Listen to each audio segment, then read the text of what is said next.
What tools should you carry in your tool belt? It's a hard question to answer because everyone's going to carry slightly different things, especially across trades. But I've always thought that my tool belt is a pretty good all-purpose setup for construction work in general. Why? Because I've worked completely alone for the last 15 years or so, and I've done a really wide variety of carpentry projects. In construction, you begin to think of tasks in terms of the tools that it will require to accomplish those tasks. And therefore, you want your belt loaded with the tools that can accomplish the most tasks with ease. On top of that, you can only carry so much. So, items that remain in your pouches need to prove over time that they're worth the weight and space required to lug them around. So I'm going to show you what has been worth it for me to carry around over the years. And to some degree, I'll explain why I put things where I put them on my belt. I'll also mention that after using many different tool belts over the years, I settled a while back on Occidental's legendary fat lip system with stronghold suspension, what I call the Cadillac of tool belts. I did a whole video on this rig and also explained why I think it's superior to apron variety tool belts and many others. So check that one out if you're interested. A lot of people have asked for this video. I'm posting it just now in time for holiday shopping. So if you know anyone who wants or needs the tools I mentioned, I'll add as many links for them as I can down below. And keep in mind that each of these tools is worthy of many educational videos on their own. In some cases, I've already done those videos and may still do more. So I'll mention and link those videos as well. Alright, that said, here's a look at what I've chosen to carry in my tool belt over the years. It's coming up next on The Honest Carpenter Show. So we really have to start out with the two most indispensable tools in carpentry. The first one is the tape measure. And my tape measure of choice has always been the Stanley Powerlock 25. A lot of people pass on this no-frills tape measure because it doesn't look flashy and it carries a low price tag. But the big reason this tape is so affordable is because it's produced and sold in outrageous quantities. I like the square body model rather than the curved. And I like the slick case because it slides in and out of your tool belt easily. By the way, my fat lip has this amazing molded holster for the tape, which I love. I wear mine to the right because I can draw the tape with my dominant hand, push the tab out an inch with my finger, and hook straight onto whatever I want to measure. It's affordable, durable, very easy to use. I'll probably always go with this Stanley.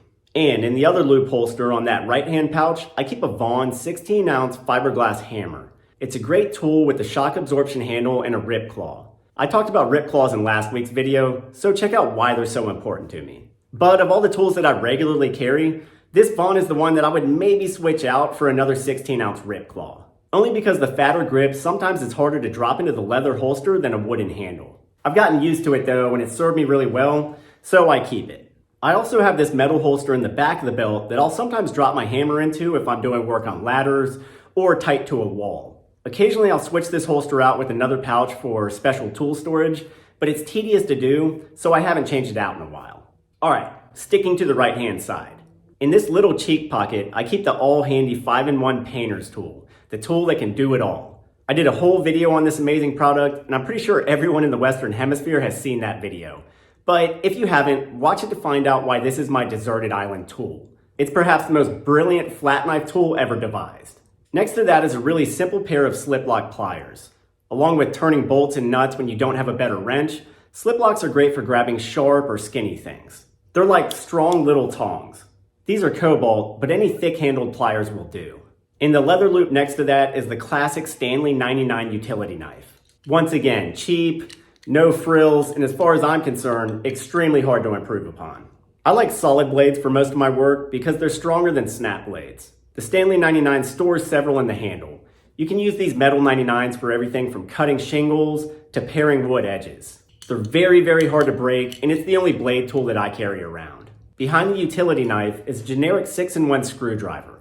I love these things. 2 flatheads, 2 Phillips, and 2 common nut driver sizes. I'll sometimes add a 15-in-1 screwdriver, but that one comes and goes based on jobs where I'm dealing with a lot of small fasteners. The 6-in-1 is actually my preferred screwdriver for most general construction work because it's tougher overall than the 15, and toughness is more necessary for carpentry. Beside that, I carry a Sharpie for heavy marking. Sometimes you don't need really accurate marks, just big visible marks. A Sharpie is really the best thing for that. It doesn't have to be resharpened and the ink is permanent. Next to that, I keep a small flat trim bar. I carry this because I do a decent amount of trim pulling on remodel jobs and it's just convenient to have. But it's not as important to me as the 5-in-1 is for trim removal. So I'll occasionally swap this thing out if I'm not handling any trim work.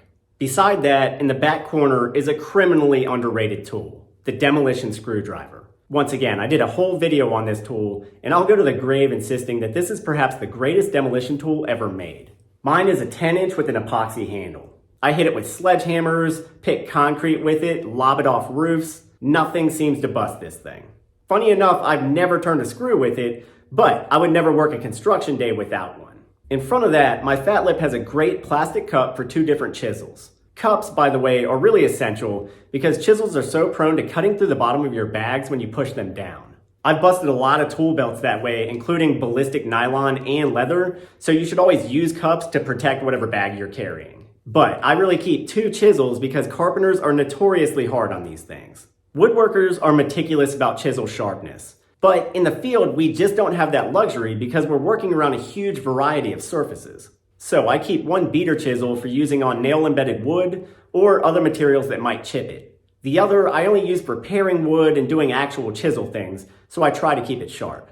And in this right-hand pouch, I also keep a spare torpedo level. I don't use it as much as I use a 2-foot or a 4-foot level, but it's convenient to have if you're up on a ladder and just can't reach those other levels. On the outside of the pouch, in this little covered pocket, I keep earplugs in a plastic flip case. Always keep hearing protection in your pouch. I like these earplugs on a cord because I can hang them around my neck or even tie them to the back of a hat. The plastic case keeps them from getting too dirty and keeps me from losing them. The front of that bag also has a large single pouch. I use this as my fastener discard pouch. Bent nails and dead screws go into this pouch so I can scoop them out into the trash can later on. You need a designated pouch for this so you don't mix bad fasteners with good fasteners and then have to go rooting around for minutes for like a 3-inch screw. I also often carry strips of sandpaper in this bag, along with a simple MDF cutoff to use as a sanding block. I've had more elaborate sanding blocks in the past, but I like this detached one because I can still just quickly fold the sandpaper and use it by hand for contour work. That's just how I like to do things. Now, on to the other side of the tool belt. And these pouches, by the way, are really called panniers, but everyone I know just calls them bags or pouches. Anyways, the 2 smaller exterior pouches are strictly for fasteners. If I'm using 3 or 4 types of fasteners for a job, I'll divide them between the 2 bags. Maybe nails in the left-hand bag and screws in the right, or trim fasteners left, structural fasteners right. That'll change based on job. And again, I never put bad discarded fasteners on this side. Those always go in this pouch. This little pouch high up on the belt is a special purpose bag. I'll often put my phone in it, and if I'm working off of handwritten job notes or even a scrap block with measurements on it, I'll tuck that thing into this bag. Or I may even stow a few custom fasteners up here, the sort of stuff that's really easy to lose, like gutter screws or panel nails. Otherwise, this pouch may just stay empty so I can have a place for important things later on. On the front side of the main bag, I have these awesome little leather holsters. I keep 2 nail sets in them at all times. I always have a coarse nail set for driving down bigger fasteners and a fine point nail set for sinking skinny trim nails and brads. I like these steel ones because they're easy to slip in and out. And behind the nail sets, I always keep a pair of needle nose pliers. They're great for fishing into small crevices and grabbing and extracting things. Plus they have little wire cutters down near the axis in case I need to clip wires. I'm not too picky about what brand I use, but I always have needle nose pliers on me.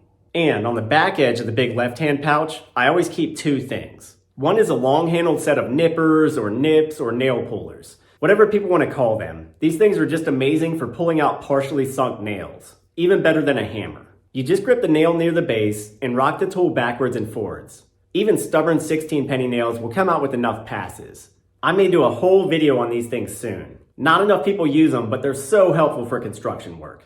Beside that, I keep a 6-inch combo square. They're great for finer marking, and I use mine mostly to set reveals and other small marks that require a square corner. I did a whole video on reveals, which are a real hidden secret of carpentry, so have a look at that one. I don't use my combo square on every job, but I found it's worth having around, especially on trim jobs, and this holster is just great for carrying it, so I keep it with me. And going to the main pouch, I most definitely keep this square around, the speed square, one of the most useful tools in all of construction. I recently showed how you can use it as a great all-purpose guide for a circular saw. Occidental is brilliant, and they made this recessed triangle pocket just for the square. I keep mine on the left intentionally because I can draw the square with my offhand and put it straight to work with a pencil or a saw in my dominant right hand. When you're done, the pouch guides it right back into where it's flush and out of the way. One of the main reasons I dropped the dime for this Occidental is because speed squares can often be cumbersome storing them in tool belts. But with this setup, you never know it's there until you need it. And that brings us to the big offhand pouch. This thing is my awkward junk bag, and it's not terribly well organized. The most important thing I keep in it is a cat's paw nail puller. Another crazy useful tool that I did a whole video on. The cat's paw really deserves a better home than this. I just drop it into the pouch where it lays sideways. I've intended to add a loop for it and have just been too lazy to do it. But I would never ever work without a cat's paw. They do something no other tool can do, which is to help you pry up deeply recessed fasteners. And you have to do this all the time in construction. And lying near the cat's paw, I almost always have a chalk box. You never know when you might need to pop a really long straight line, or even just use it as a marking string for lineups. So I carry a chalk box, even if I don't have a bunch of jobs that really require one. In this big pouch, I also carry a lot of sawdust and leaves, because those things are really helpful for carpenters. And I'll always have some form of eye protection in this pouch. Finally, up top on the suspension harness, I keep 2 pencils, usually a skinny pencil for fine marking, and a thicker carpenter's pencil for rough marking. I just make sure that they're not so long that they poke my eye out. And I'll also note that the harness has this awesome steel loop for hanging up the belt somewhere. Large belts can be hard to set down and often spill their contents, so I love to hang mine whenever I can. And that's it, everything I routinely carry in my tool belt. This is the stuff that has served me best on every job over the years and earned its place in my belt. And I will say that if you're going to get serious about construction and DIY work, you really should have and use a tool belt. So much time is wasted wandering around looking for tools that you've set down on job sites. Belts keep them close at hand, which lets you work faster and more efficiently. That said, what did you think of this video? Was it helpful? Do you use a tool belt? And if so, what do you keep in yours? Let me hear about it down in the comments. As mentioned, I'll link many of these tools down below. Feel free to shop those links. And remember that when you do, we receive a small commission at no extra charge to you. As always, thanks for watching. Be sure to check back in for more videos coming up soon. And please consider subscribing and hitting that little bell button to turn on notifications. That way you'll know the moment we post something. I'm Ethan James with TheHonestCarpenter.com. I'll see you next time.